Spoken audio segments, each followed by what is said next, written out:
বড় একটা দুর্ঘটনা ঘটে গেছে, তারপরে এনকোয়ারি কমিটি যাচ্ছে হাসতে হাসতে।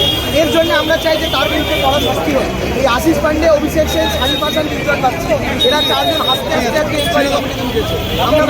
আমার নাম অনুভব মণ্ডল। আমরা জানতে চাইছি যে এইরকম আস্পর্ধা এখন এরা কি করে পাচ্ছে।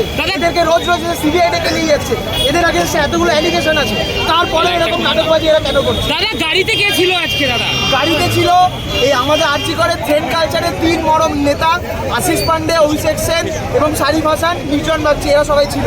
এরা মানে আরজিকর থেকে বেরোনোর সময় আমরা দেখলাম যে সিআইএসএফ আমাদের বেশিরভাগ লোকজনকে বাইরে ভেতরে আটকে দিয়েছিল। 6 নম্বর গেট থেকে সবাই বেরোতে পারেনি।